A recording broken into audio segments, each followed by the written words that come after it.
Okay, our next panel is getting ready. Our very last panel is our Venture Capital Dealmaker panel. And we have a lot of heavyweights coming up here.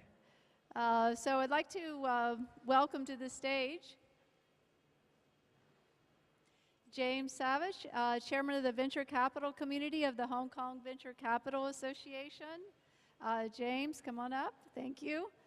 And Tytus Michalski, Managing Partner at Fresco Capital.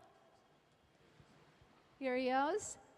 And Victor Boyajian, Global Chair, Venture Technology Group at Dentons, here from New York and San Francisco. Nisa Leung, Managing Partner of Qiming Ventures. There she is. Thank you, Nisa. And finally, Alan Chan, Co-founder and Managing Partner of Vectr Ventures here in Hong Kong. Okay, good. And Alan, I'm sorry. And Adam Lindemann of Mind Fund, partner and CEO of Mind Fund Group. Come on up, Adam. Okay, I'm going to sit over here.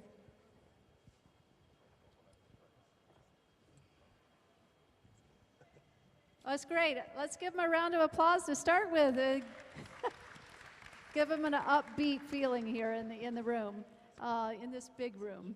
So why don't each one of you tell a little bit about what you're working on right now and what exciting projects you're working on right now and what do you think you're going to be working on next year? Why don't we start this way? Tytus, why don't you start? Okay, so just a bit of an overview about us. At Fresco, we're a global early-stage VC fund based in Hong Kong for myself, also 2 partners in Tokyo and Silicon Valley, and team members in Singapore and Dubai. So no surprise, we focus on a lot of cross-border opportunities. And at this point, money really is a commodity, so it's what do we bring to the table in addition to the money? Number 1 is market entry. So given that spread, we definitely believe that going global is not easy, and you need to have people on the ground.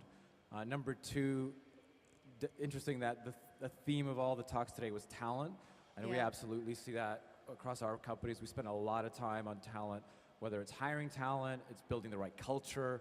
That's been in the news a lot lately with startups that have the wrong culture, even though they've raised a lot of money. So talent is the second one, and the third thing is partnerships. We put a lot of emphasis on working with corporate partners because a lot of the startups have the innovation, the corporates have the resources.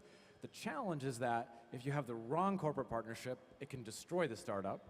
So we put a lot of time and energy into filtering and making sure that it's the right kind of partnership between startups and corporates. And is there an exciting project that you're working on? I mean, you talked about the talent and the partnerships and all that, but is there one project that you're working on with a portfolio company that's particularly standout? Yeah, so one sector that hasn't been talked about so far tonight that we're very excited about is the space industry. So we have a nanosatellite company called Spire. They have 28 satellites up in space, over 20 ground stations around the world, and they're just a great case study of our model in action where they manufacture the satellites in Glasgow. They have offices in San Francisco, in Singapore. We've helped them in other parts of Asia, in Europe. And we're very excited about not only what they're doing as a company, but then the applications of the space ecosystem to other industries. Oh, wow. That does sound exciting. Okay. And the Glasgow connection, too, is, wow, out there. So, James, how about you? Hi. So what I'm up to at the moment is I'm in the middle of trying to put together a new firm. So unfortunately, I'm looking at deals, but with no money, there's not too much ability to go and put it to work if you don't have it. So I'm in the thick of trying to put together a new fintech venture firm with a partner in New York, with the idea of looking sort of cross-border between here in Asia and North America. Okay. So that's what I'm up to. My other hat, and the one that you introduced me as, is I'm also the chairman, as you said, my very long job title. Effectively, I'm the chairman of the committee of the venture capitalist industry here in Hong Kong. And we're trying to get ourselves a bit better organized. We're getting there, maybe, making some progress, but that's the other thing I'm up to. But I've been a venture capitalist, well, I've been in Hong Kong well over 20 years, let's leave it at that, and makes me sound old enough already. But I've been a venture capitalist out here since 2000, and I spent most of that time actually running HSBC's venture business in the region. And what's the name of your new fund? We're called Demeter, which is Demeter Ventures, which is Demeter is the Greek god of agriculture, but technically it's growth, harvest, and renewal, and we thought that's probably what financial services needs at the moment. So that was the theme behind it. Okay, and your goal? Probably shouldn't be talking about that in public. Oh, okay. But it's Hong Kong. It's all right. It's not the U.S.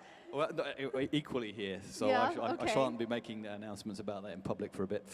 Oh, okay. All right. Well, okay. Off the record. Well, no, I won't push you. Victor, how's your trip coming so far here in Hong Kong? Great, love it, thank you. In from New York and San Francisco, love Hong Kong. And I echo what KPMG said earlier about the energy that you feel both here and southern China as well. You could just, again, you do feel and see the innovation actually. Yeah. So Dentons is largest law firm in the world, 120 offices, 25 alone in China. And again, working with entrepreneurs, later stage companies, and VCs and PEs as well. We spend a lot of time, I spend a lot of time on things strategic. Of course, we're lawyers, but strategic, finance, and then law as well. Okay. Interesting stuff we're working on. I mean, we're working on, one of my Valley-based companies is looking at a medical device company looking to come into China. So trying to figure out structure to enter the marketplace, whether to come through Hong Kong, go right in, who to partner with, how to deal with regulatory burdens, et cetera. Sure. Helping some unicorns expand. So we work with folks like Palantir as they expand into new markets. And then work with funds where folks, one of my clients, for example, a bunch of folks jumped from Pearson and combined up with some other operators out of AOL, formed a Malaysian, Singaporean fund based in London, doing, again, cross-border investment and acquisition. So that's sort of what we're about. And again, we can work with young companies as they start thinking about expanding abroad. It doesn't have to be tomorrow, but they need to be thinking about it over time, if you will. And that's when they come to folks like us. Sure. The Malaysian fund sounds really interesting, and they're going to be located in London? In Malaysian money, right. With Malaysian money and located in London. Exactly. Okay. Good. I'll need to talk to you more about that. It's not plain vanilla. Right. Not plain vanilla at all. I'd love to get them on our London program, which we're doing annually now. So we could talk more about that. So Nisa, I know you were focused on the health tech field, and that's really a hot and happening area now. So what are you working on that's really exciting? Well, thanks so much for having me here. And it's great to be speaking in Hong Kong. Well, a little bit background about Qiming. We manage 2.7 billion US, pretty much 100% focused on China. We have 190 companies so far that we've invested in across TMT sector, healthcare, IT, and clean tech. So we've been actually quite busy with quite a few IPOs lately, including Meitu, which is now the second largest market cap company in Hong Kong, after Tencent, but all across the board, we've been working a lot of very exciting areas. On the robotics side, we've invested in Biotech a few years ago, so that company is doing really well.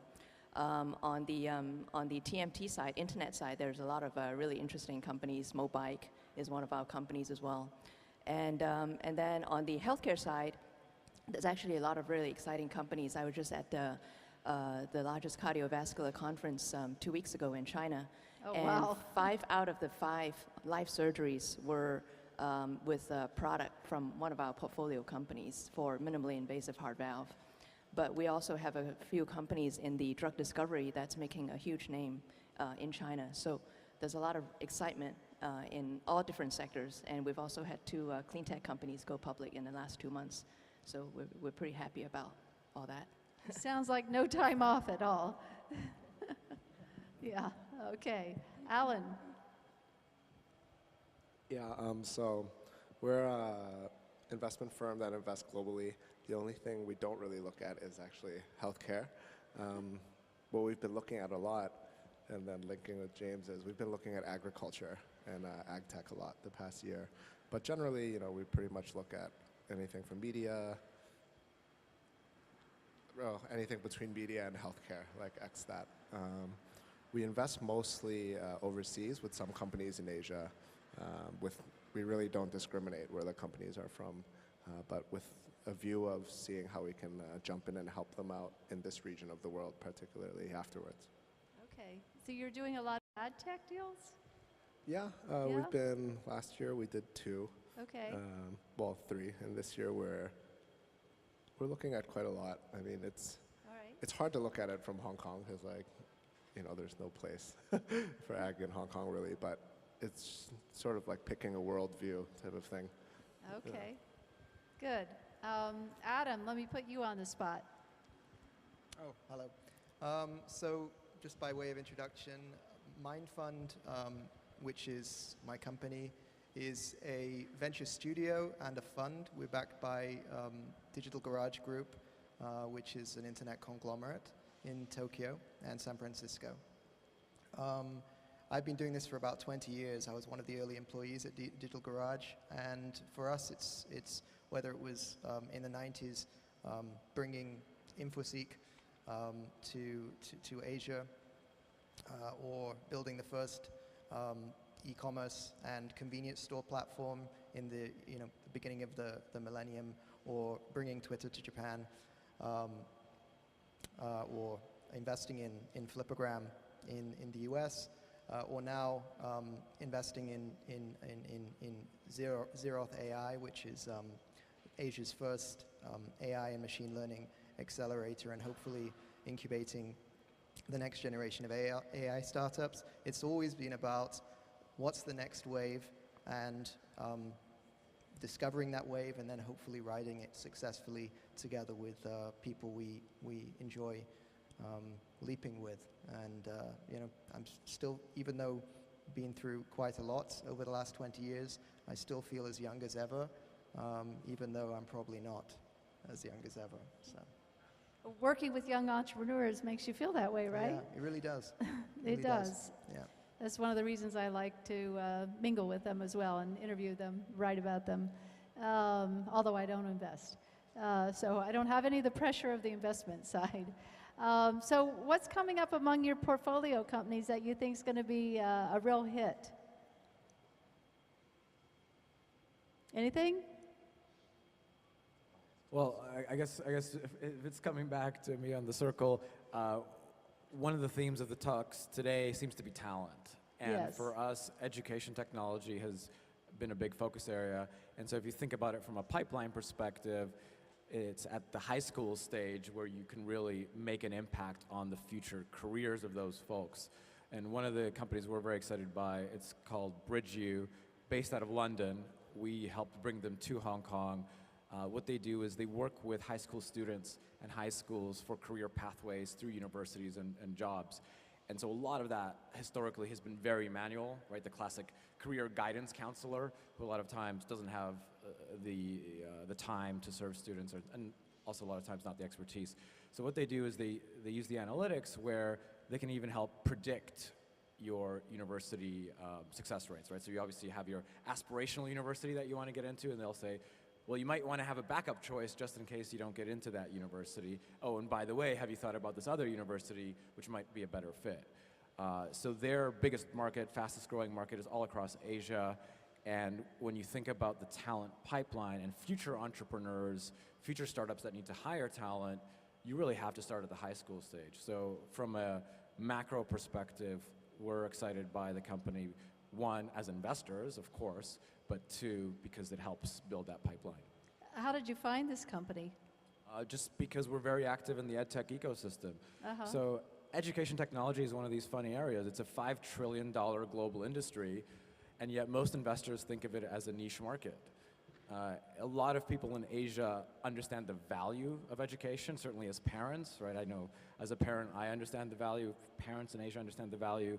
And yet, a lot of times in Asia, people really focus on building a kindergarten, right? That's to the extent of their focus. So by looking at the way technology can transform the education experience, it's about doing it at scale. And that's really exciting for us. For whatever reason in the US, a lot of VC investors, when you say the words education, they just run away as quickly as possible. So for us, being able to see the market opportunities in Asia and being able to apply the technology to scale that has been a real sweet spot. Okay, good, thank you.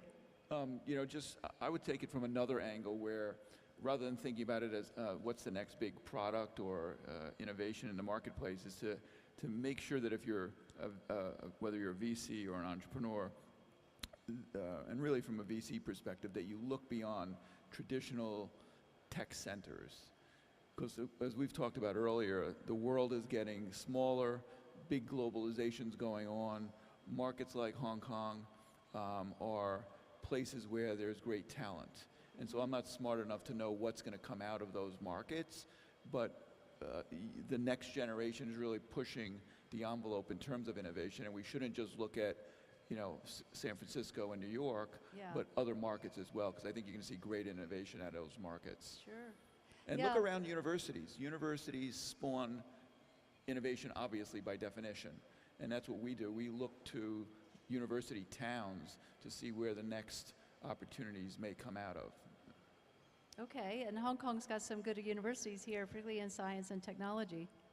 I'd like to sort of take that forward a bit. I mean, one of the things as we were thinking about, or I was thinking over the last few months about what I want to do, and look at sort of big problems that need solving, how do you build a venture firm around that, is that actually we tend to be very focused as a venture capitalists on one geography and not looking outside. And that's been great for the last 20, 30 years because people have been kind of existing in bunkers, and I completely agree with what Tytus is saying, is that you need to see the technology across the world. And actually, I don't think the US guys are very good at that at the moment. There's a lot of stuff going on here, there's a lot of stuff going on in Europe that Valley and New York is not picking up on. And there's real value to be had from seeing that happen. That's true, being here on the ground and getting that perspective.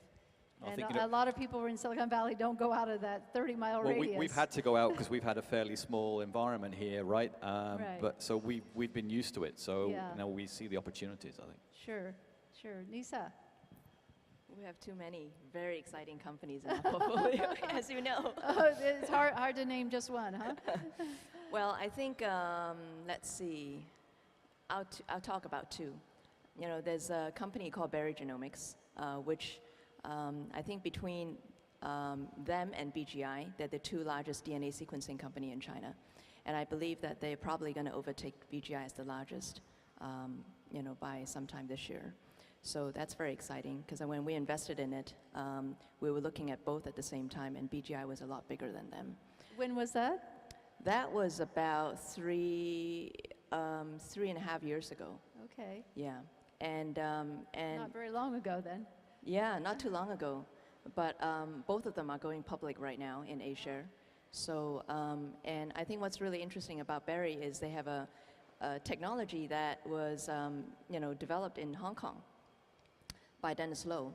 And then, they have a partnership with Dennis Low on the NIPT, which is using DNA sequencing to test, test whether or not a simple blood test to see whether or not a mother, when she's pregnant, 10 to 12 week pregnant, whether or not the fetus actually has Down syndrome.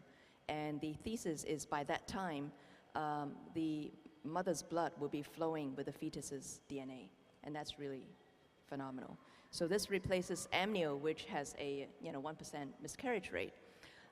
So the company is doing really well, and they're the largest player in this sector. But they've also developed products in liquid biopsy, which is early stage cancer detection, which has already launched in the market, and it's very exciting. Wow. Another company that I also want to mention is about 3 years ago we saw that it takes about $3 to $4 billion to develop a drug in U.S. versus about 30 to 50 million U.S. in China. And China being the second largest market in the world for drugs and healthcare, it really makes a lot of sense to develop drugs in China. So as a result, we invest in a company called Zylab, and the founder was the founding CEO of Hutchison Pharma, which recently went public in U.S. And then consequently thereafter, she went to join and headed up Sequoia's healthcare practice. And 2 years later, she decided to set up another company, and she came to us, and we led the Series A investment in that company, Zylab. So within a mere 2.5 years, she's already in-licensed 8 phenomenal drugs, 3 of them phase 3 ready. So, and a lot of these drugs are multi-billion-dollar drugs, even in China alone. So I think, it's very exciting to be able to involve with a company like that. Yeah, absolutely. And do you go out and source these deals, or do they come to you? Because I know you have this specialty in healthcare, so maybe they just come to you over the transom, or do you have to go out there and really do a lot of homework to find them? Well, I think for Barry, it's interesting because I was pregnant at the time. And when I went to the hospital, the doctor said, well, you got amnio, or you can pay 1,000 Hong Kong more and get this new test. Do you want to give it a try?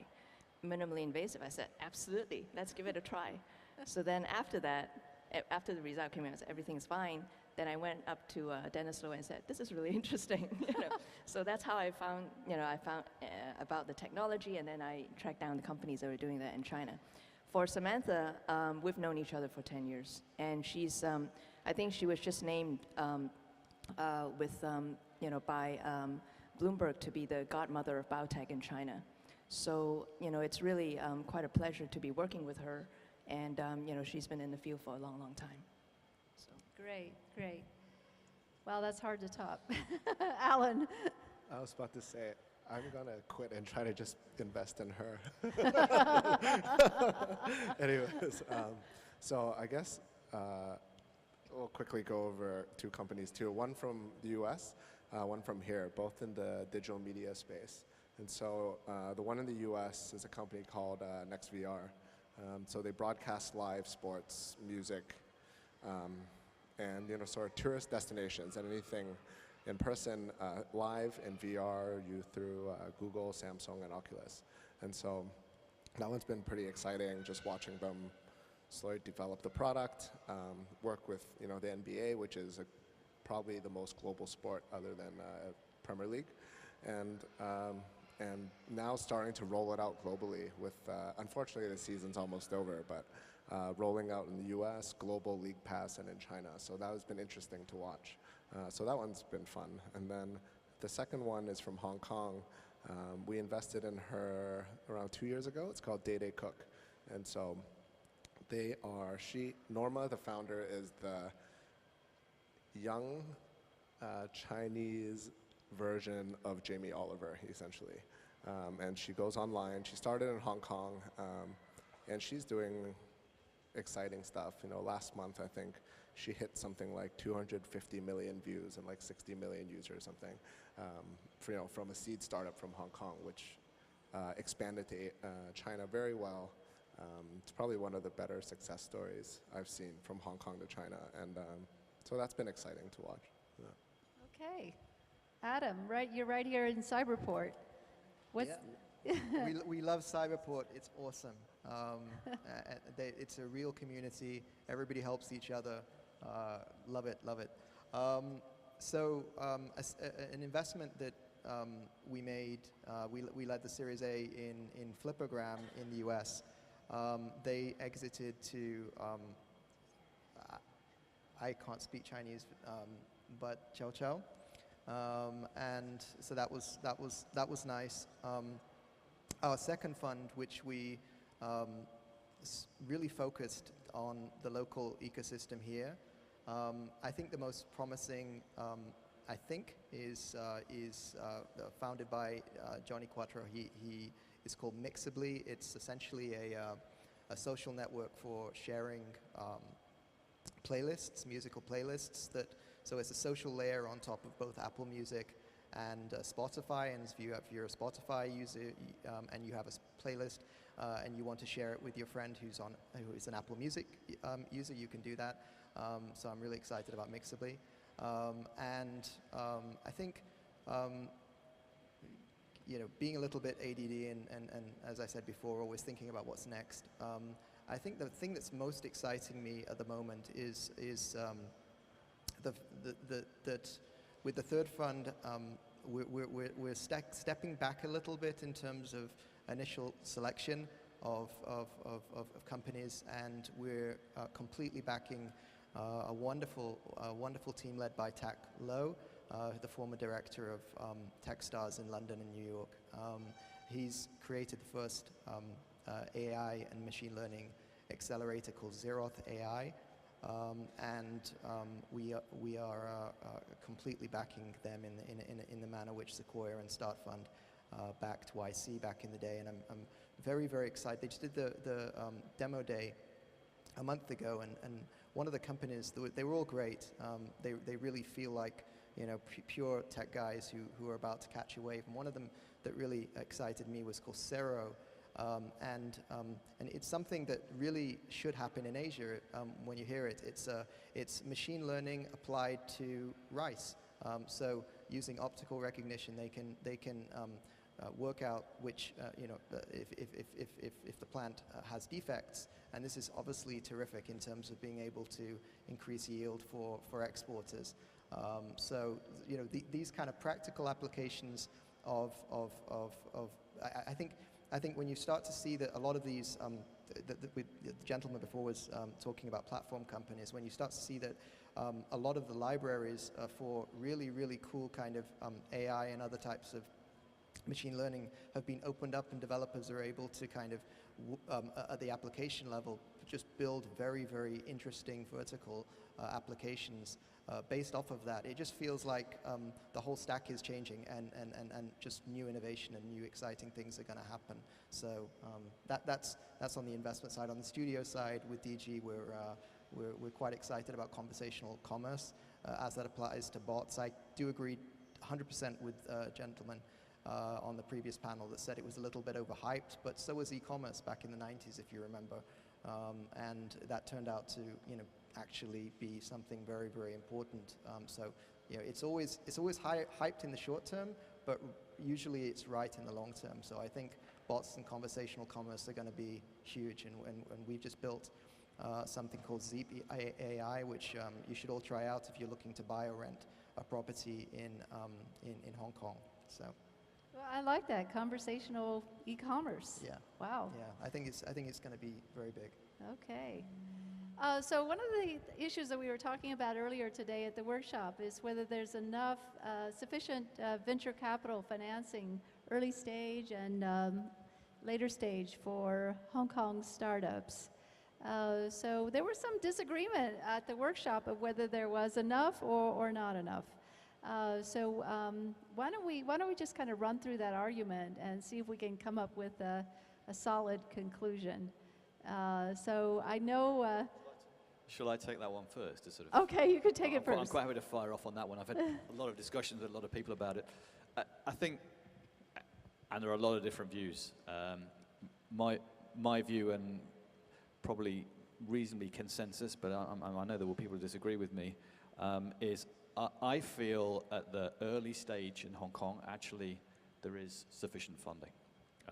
Up to the stage where you're raising about $1.5 million or $2 million US, there is funding. There is money here. Between 2 and 8 million, actually, there's very little. And if I'm talking about for domestic entities here, above that kind of $8 million value, then the money comes again. Now, as someone said earlier in this event, the problem we have is all the scalable ones then leave when they want $4 million. So the guys who are trying to put $8 to $10 million together, there's no longer anything for them to invest in here. And by the time they're of that kind of scale, they're usually looking regionally anyway, so they don't actually invest here. So if I look at it from our sort of industry point of view, we want to try and find a way to fill that gap so that we're keeping companies here, so that the bigger guys can keep investing, you know, at the later stages here. But at the moment, you know, my view is we're not there, and we need to address it. And we're having a number of conversations with different people about how we go about that. Can you give us some insight about some of the possible solutions?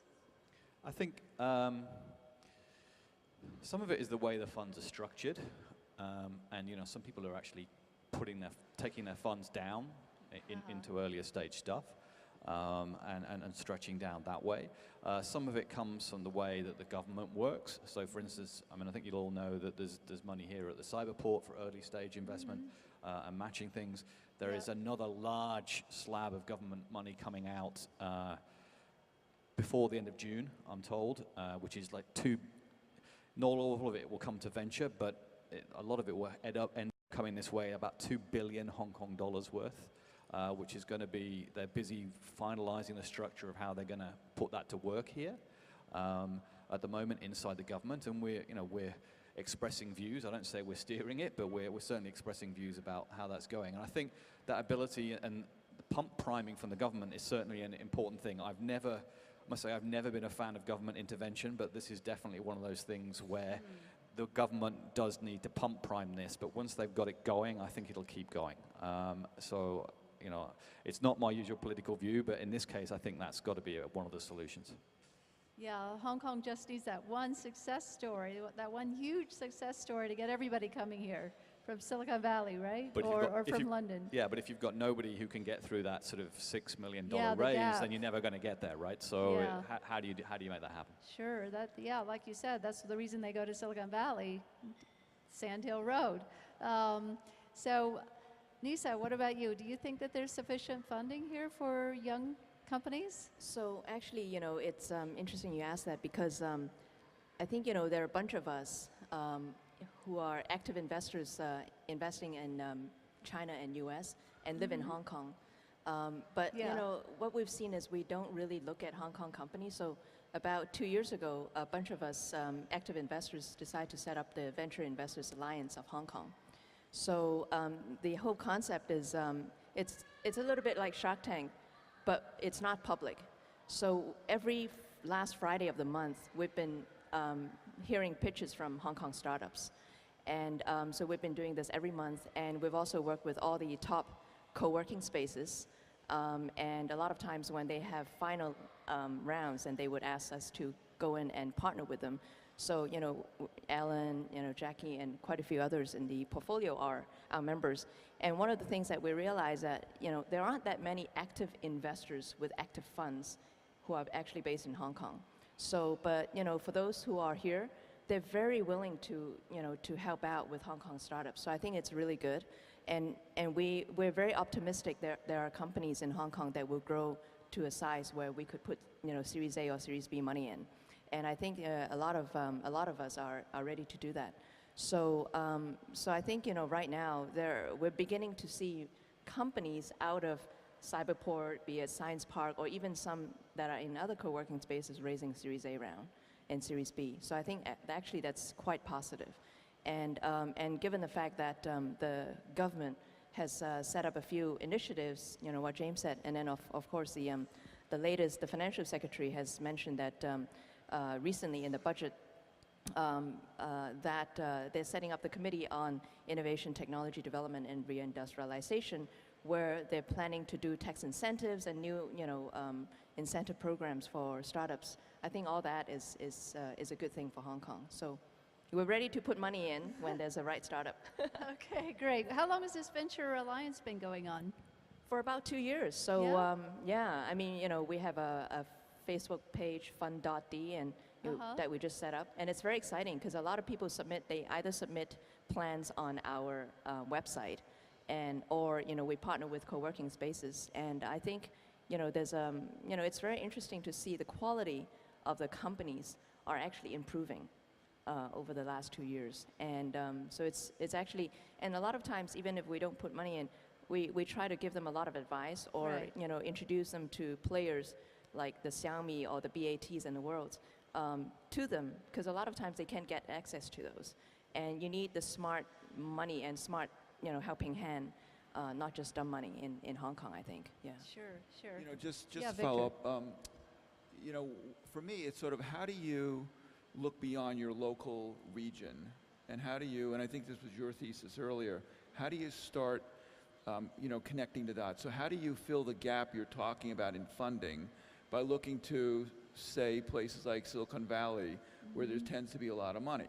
Although, as you point out, traditionally a myopic view, right? Yeah. Don't go beyond an hour's drive or whatever. Yeah. And an hour's plane ride is not an hour's drive, so it doesn't help to be in LA, really, although there's a shift now. So again, if a fund is sector focused, as we talked about earlier, then we should be convincing them that there might be great sector opportunities in mobile or whatever sector we're talking about in other geographies. And the trick is to, again, incent that money, in addition to government money and local money, to come follow the innovation, if you will. And that means partnering up with the VCs around here, being local syndicate partners. And again, of course, I think the greatest thing is having that one big success story. Right. You have a couple of exits, big exits. Yeah. The GVs of the world, the Googles of the world start noticing that Yeah. as buyers Yes. and investors. So that's what mainland China has, is a series of Right. successes. Right. But not many other markets have that. India doesn't really have it, right? India's kind of agree with that. on a pause, a long pause right now. Exactly. Yeah. So it is interesting to look at these various countries and how they're moving ahead.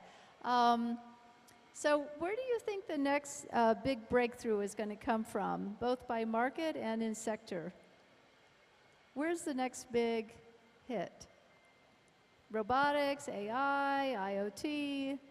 Is it China? Is it Silicon Valley? Is it some other undiscovered place? South Africa? You know, we heard somebody here talking about Africa earlier, which has got me on the South Africa wavelength now.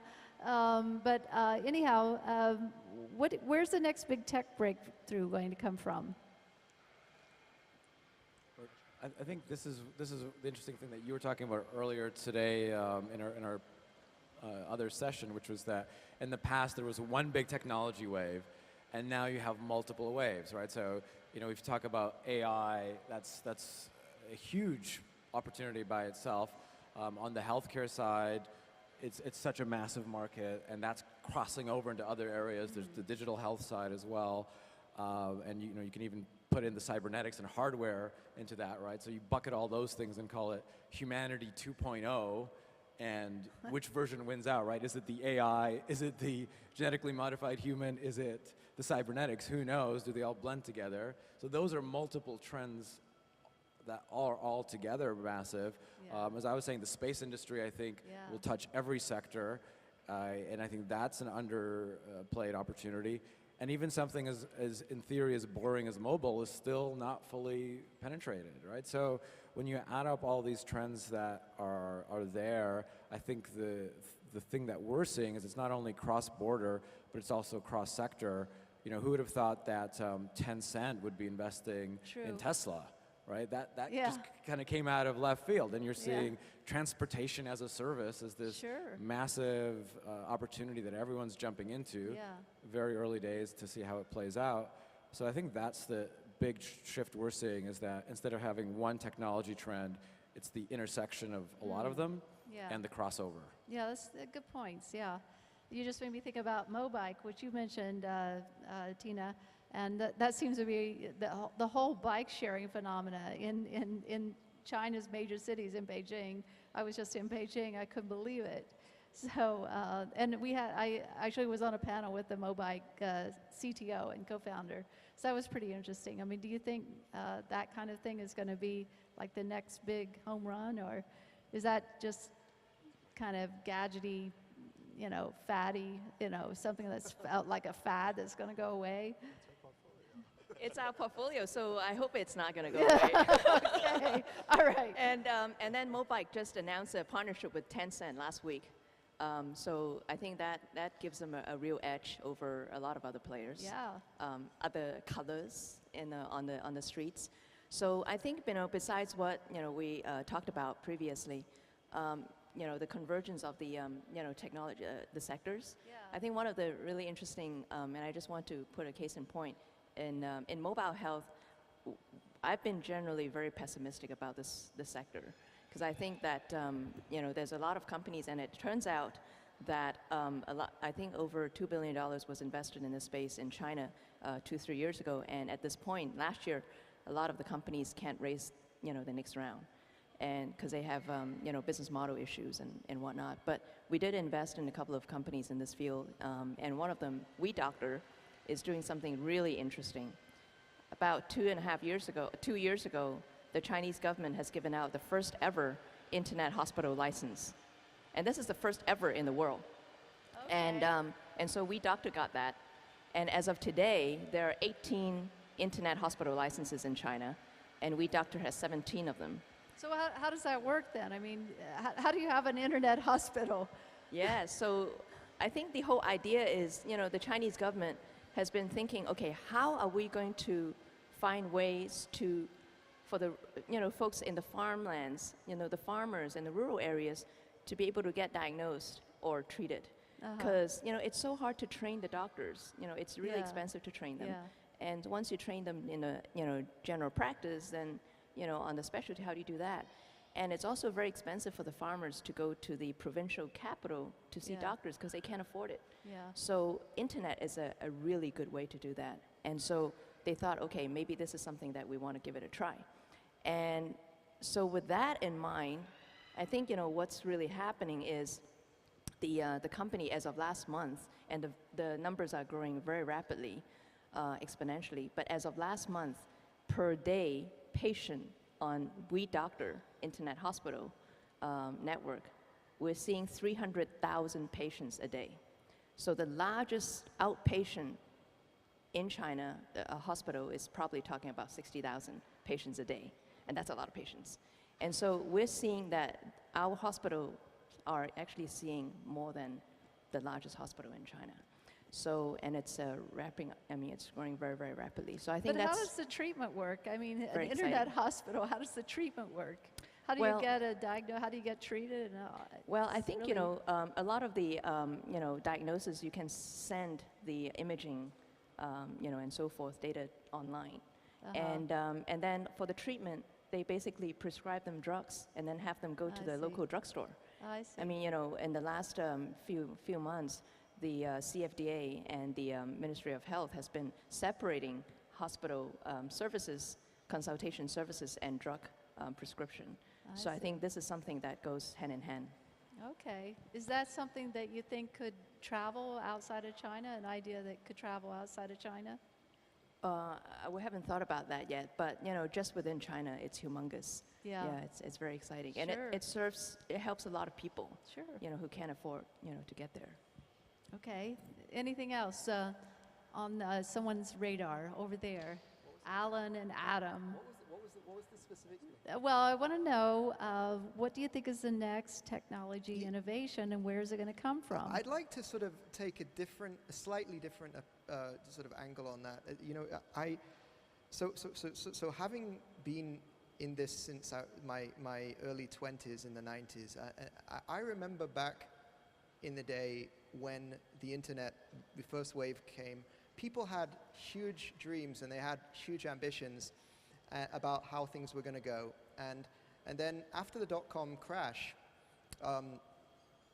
there was this sort of, everybody was traumatized. And so my generation, Generation X, sort of became ridiculously pragmatic. And then you started to see this, the guys who did, all the social things, and they're very influenced by Eric Ries, started talking in this very incremental way of sort of lean startup, lean this, just pivot and just try incremental stuff.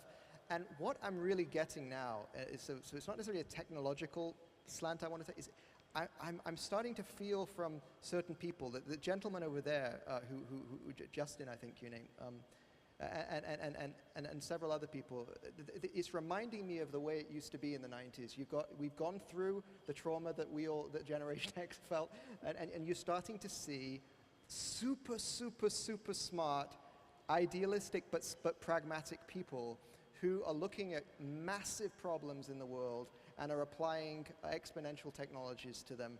And I think these guys and girls are going to change the world. I really do. And so I'm over the trauma now, and I'm ready to pass the torch. Right? I really do. I think it's bifurcating. I think you're starting to see geopolitically some absolutely unbelievably bad stuff. But that also correlates with the disintegration of the old world, which you would also think means that the new world is ready, and that's going to happen because of these pragmatic, idealistic, just super smart people. And that's what's going to happen, I think. So this is the reason for this whole creativity boom in yeah, technology. I think so. I think it's beyond just one technology wave. It's, as Tytus said, it's massive convergence of things, but it's going to be driven by people. And I'm very, very optimistic with the kind of people who are coming up now. I'd like to follow on from that. And I think for me, it's not the technology, and the technology, is very interesting. But I mean, if I look at it from sort of a fintech point of view, what Ant and Tencent have achieved in China over the last 3 or 4 years in the way of rolling out banking and financial services to the mass Chinese population, something everybody in finance has been trying to do for 30 or 40 years, but they've done it very quickly. You know what? There's not really any cutting-edge technology that Silicon Valley didn't have there. What they had was a really understand of the market, how to build a product that met the price point of the people that want to use it, right? So I think it's away from the technology. In Asia, it's about designing a product that fits our markets. And our markets are radically different to what's going on in the States. And if I then take that next forward and what I'm thinking, I'm really interested in, I've actually spent a lot of time looking at India. Now, what's going on in the payment infrastructure and the banking and the nature of the systems that are taking shape, steered by the government, but that will be led by the private sector over the next 3 to 5 years. Very quickly, I think they will follow on from China. But it's not going yet. So I think for me, that's an opportunity that we should all be looking at. How can we seize that opportunity and build the companies that are going to make the money out of that revolution? Because we're going to produce, going back to one of the panels, I think it was one of the guys saying, what they liked about Silicon Valley was they said, look at the value of change that you're going to drive, the profitability will come out of it, right? And to me, that's the same here. We need to look at the scale of what we're going to change, the profitability will come. Don't worry about a piece of technology. What you need is a change that's going to produce a solution for a lot of people and a lot of value. Then you'll make the money. Well, to that point, you also have to keep in mind you want to be able to, again, to underscore a couple of your points, scale, critical to scale. You have to have the talent to be able to scale. I was talking to one of the panelists who was up here before, and one of the allures of the Valley is the critical mass. You have the critical mass of talent, and not just smart engineers, because you have smart engineers in a lot of locations. It's folks who have risk tolerance, they embrace risk, they've done it before, they know how to execute. So it's not enough to have a big idea. The biggest frustration I see around board tables is the CEOs don't execute against plan. And then they either run out of money, they lose the confidence of their board, and maybe it's a confluence of all of these bad things, the competition moves ahead of them quickly, and better funded competition. So, again, it's sort of a mushy kind of observation I wanted to make, but I think it's really relevant as I sit around a lot of board tables, and it's a global sort of thing. It's not just specific to the Valley, you see it in other markets as well. Yeah, that's interesting. I like that perspective. But you also have, this is why I'm more optimistic than ever, is you have, like when I was young, I didn't listen to people. I thought you were still young. Yeah, I'm still young. But when Just doesn't shave. You're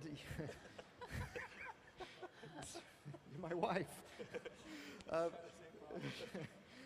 But when I was, I didn't listen to mentors and people who'd been there and on the board as much as I should have done. And I'm seeing with the younger people just this incredible ability, this coachability, this ability to sort of absorb from different directions and still have their own piece of, And so I think just like, who was very good at this was Mark Zuckerberg. He took all of this, Sean and people like that around them and was able to execute on plan. I think you're going to have more, and going to these accelerators helps. I think you're going to have more young people who can execute because they've got some wise people around them and they listen, and that's great. Yeah, that was one of the points that was made in the workshop today about the collaboration. So maybe that has to do with this whole sharing economy that the millennials have gotten put on all of our lifestyles. So any questions out there for these wonderful panelists? We do have a roving mic, so hold on a second. Let's just get the roving mic. Who's our Yes, and we have a running mic. Okay, and when it comes to you, just please identify yourself so we have some context around your question. Hi, my name is Fernando. And- okay. I work with, I have a consulting firm helping basically Chinese investors expand into Europe. And my question is actually, Nisa, I think you mentioned some interesting healthcare technologies that are coming out of China, that are scaling in China well, obviously financial services, etc. But what is your view in general in the panel about how these technologies will expand abroad, and what's the trends, particularly in healthcare? I'm very interested as well. I mean, Europe has incredible talent, incredible, some interesting business models going on, like the one you described. In London, there's plenty of companies doing this. So what is your view on how these Chinese technologies or business models could expand international? Okay. Sure. So I think services is a little bit harder, but a lot of our pharma portfolio and device portfolios are actually expanding to Europe quite well. Say, for example, one of my companies is the largest insulin company in China now, and they're exporting to about 20-some countries worldwide. So, they're doing biosimilar clinical trials in Europe and US at the same time. So I think, there's a lot of, and there are a lot of device companies within our portfolio who already has CE mark and selling in all these countries, yeah. Okay, another question all the way in the back, Matan. Our runner is getting some good exercise here. Uh-oh. I didn't mean to steal the question, but this one should be pretty simple. My name's Dan. I'm a PR and communications consultant, and I think, Nisa, this one is probably for you about exits and Hong Kong being an attractive market, at least in terms of IPOs. I think it's the popular perception is that Hong Kong maybe isn't the best place to get a great valuation on a tech company that doesn't have a lot of profit, but Meitu seem to overcome that. So could you just comment on the environment for IPO exits in Hong Kong? So Meitu is very interesting because I think, in China there are 4 exchanges, and 3 of them, Chinex, SME, and the main board, requires profitability. The only one that does not require profitability is the new third board. And so a lot of tech companies, they either going, and I mean, the new third board is not the ideal place to list for good companies. So then the good companies are looking to list either in US or Hong Kong. And I think Meitu picked Hong Kong because they felt that, there's the clientele there. We have over 500 million subscribers on Meitu, and most of them are female. So a lot of Hong Kong investors, they probably used Meitu as well. So I think, what's really interesting, once we listed, there's not a whole lot of movement until 2 things happened. One is when they joined the SME, index, and the second was when we got on the list for the Shenzhen Hong Kong Connect, and then the exchange, and then the stock price went up very quickly, and and so forth. So now it's about a $7 billion US company, and as a result of Meitu's IPO, I understand that there are quite a few tech companies looking to come to Hong Kong for listing. And so, I was actually talking to the SFC folks last week as well, and because I think the Hong Kong is thinking of maybe making it easier for tech companies to go public in Hong Kong. And I think it's all a very positive thing. So hopefully, and I told them, there's a window of opportunity before, because originally there was going to be a new board in Shanghai, and they slashed that idea.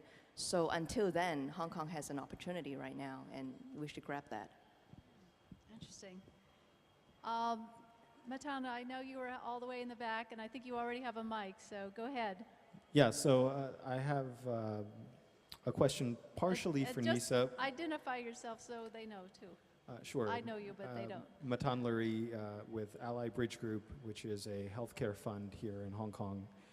I also have a personal investment in a hospital in China, and so I have a question that's partially for Nisa, but I actually would like to get the panel's more broad thoughts, which is one of the biggest challenges as hospital operators that we face is that you have very entrenched consumers. So even if you have a better product, it sometimes is very challenging to run against people's behavior. And the question is sort of how do you work against that? So for instance, you still have so many Chinese people going to traditional hospitals with a 43% misdiagnosis rate, spending all day in the hospital, seeing the physician for only 2 minutes. So even if you do bring new solutions to the market, be it an online hospital, a private hospital, what have you, what are the strategies that one can use to help to transition consumer behavior? And then I was also thinking there's folks on the panel who have EdTech and FinTech experience and would like to see the breadth of wisdom in how one changes consumer patterns. Okay, we're running out of time, so who is the one person who can answer all? I can do a quick one. I think, private hospital in China, most of them are not very well run because there's just simply no, good talent in the space. And, company that I mentioned, WeDoctor, they've actually been helping with a lot of the private hospitals referring patients to them. So I think last year they referred over 200 million patients already in their network. So I think, for a private hospital, and I personally built one as one of my, as an entrepreneur, it's a very difficult field to be in. But, once you've started doing it well and the branding, then it will just keep going. Okay, Tytus? Yeah, so behavior change is absolutely one of the hardest things across all sectors. I think in healthcare, particularly hard. We've seen that in our investments, we only do digital health. One of our companies that's been very successful in it called Evidation Health, based in the US. And for example, they've been able to do digital-only clinical trial recruitment, 10x faster, 10x cheaper than traditional clinical trial recruitment. The reason they've been so successful is they have part of their team that came from a consumer internet marketing background. So if you want to talk about the experts of behavior change, it's basically all these people selling online ads. Take that skill set and apply it to education and healthcare, and I think that's actually a huge opportunity for impact. Okay, good. Well, we're going to have to wrap it up for this evening, at least here the stage part of it. And so just give us a moment while we get a group photo of the VC Dealmaker panelists. Where's our photographer? Mr. Photographer, let's get a group photo. This is one of our traditions at Silicon Dragon. So everybody stand up. And then we get to eat after this and have some drinks.